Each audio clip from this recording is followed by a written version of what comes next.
Ladies and gentlemen, let me introduce your host for this evening. Bring him out a big warm round of applause for Martin Adler.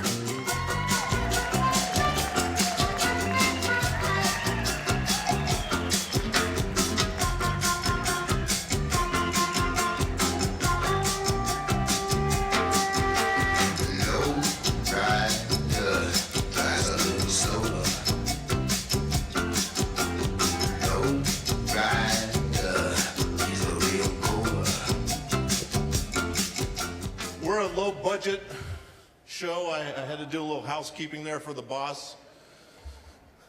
You know the economy's bad when a Jew's working for a Mexican.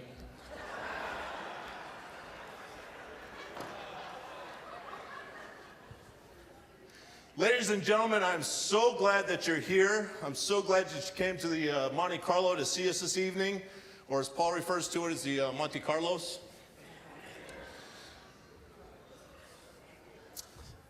I think he's trying to name it after one of his deceased uncles.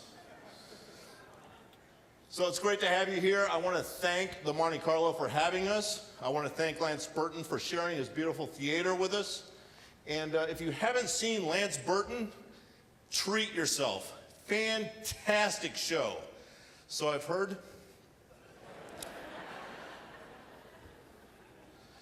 And I want to thank my wife for leaving me. And I want to thank God for blessing me with two beautiful little blonde hair, blue-eyed, big-breasted girlfriends.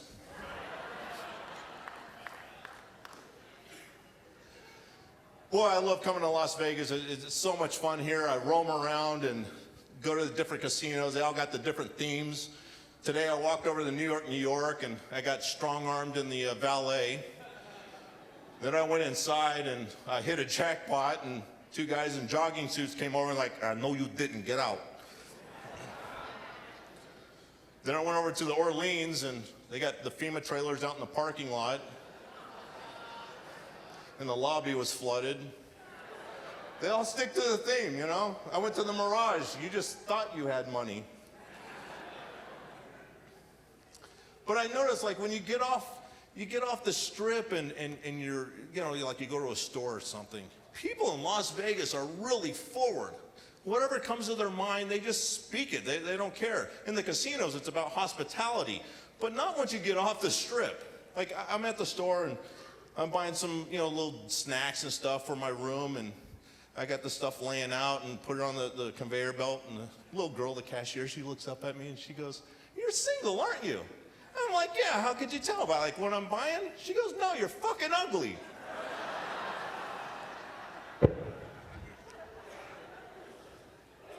Right then is when I realized that a woman can say anything that she wants. She can get away with anything. And at the worst case, we call her a bitch. A woman lives in a consequence-free society. I mean, picture it. A woman gets pulled over by a cop. She's like, "Excuse me, officer, did I do something wrong?" But a guy, we get pulled over a cop, what are we gonna do? "Hello, officer, is there a problem?"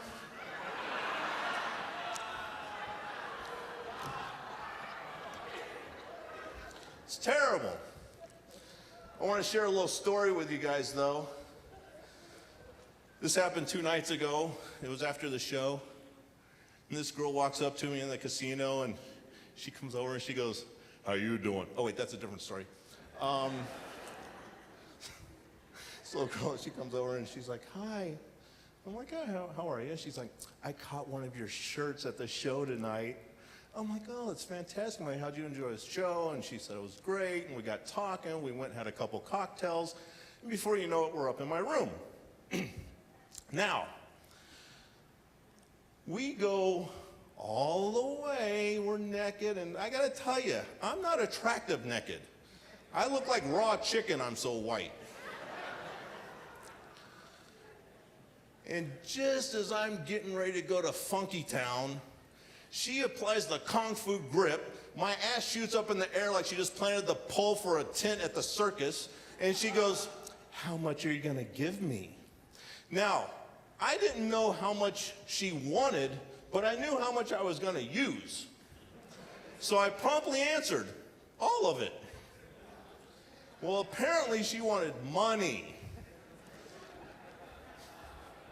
Apparently she didn't know I was Jewish, and that really turned me on.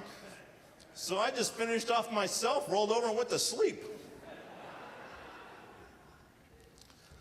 So anyways, after my fiasco at the store, I come back to the Monte Carlo, and I got my little snacks and stuff, and I go up to my room, and I get on the internet, and I'm browsing different websites. Now, I'm not talking about MySpace, because I've seen Dateline To Catch a Predator.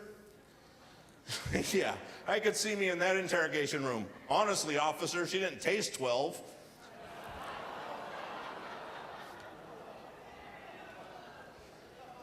I'm talking about like eBay and those sites, right? So I go on to eBay and I'm filling out a profile.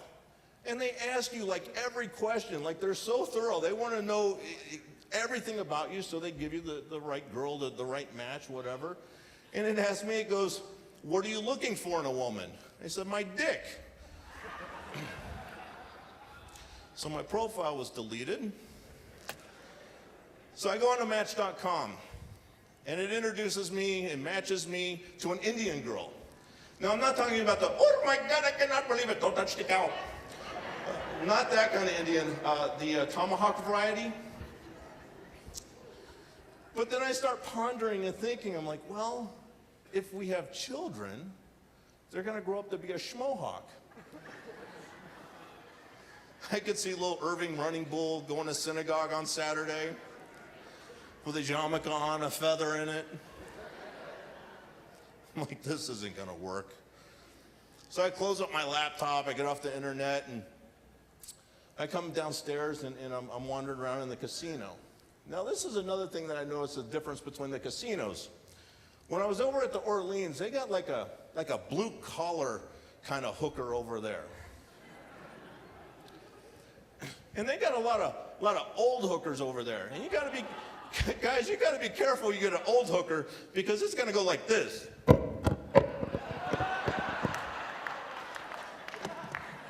It's going to be like trying to churn butter with a toothpick.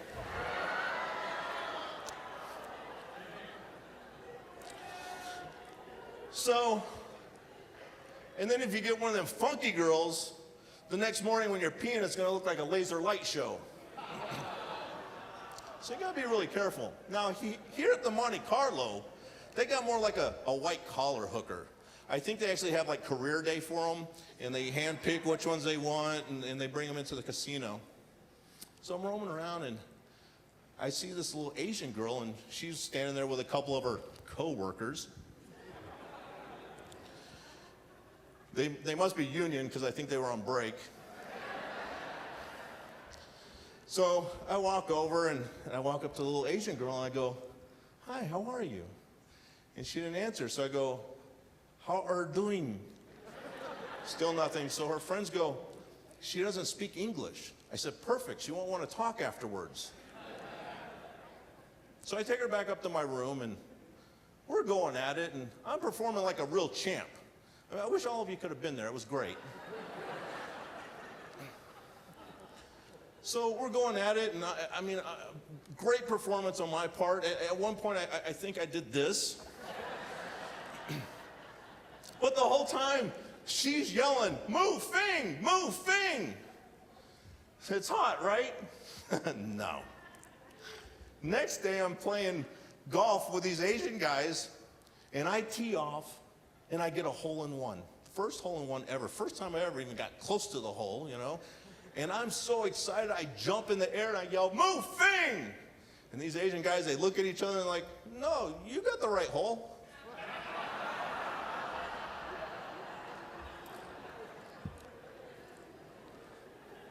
Now, ladies and gentlemen, from my stories this evening, it probably sounds like I'm real easy and maybe I sound like a Mel whore.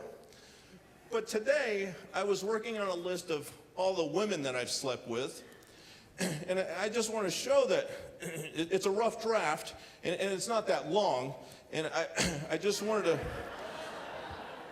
to... Actually, if there's any women in the audience that would like to start the list with me, I'll leave it over here on the edge of the stage. Just please put your name and phone number and rates. Ladies and gentlemen, I want to introduce a very funny comic, a good friend of mine.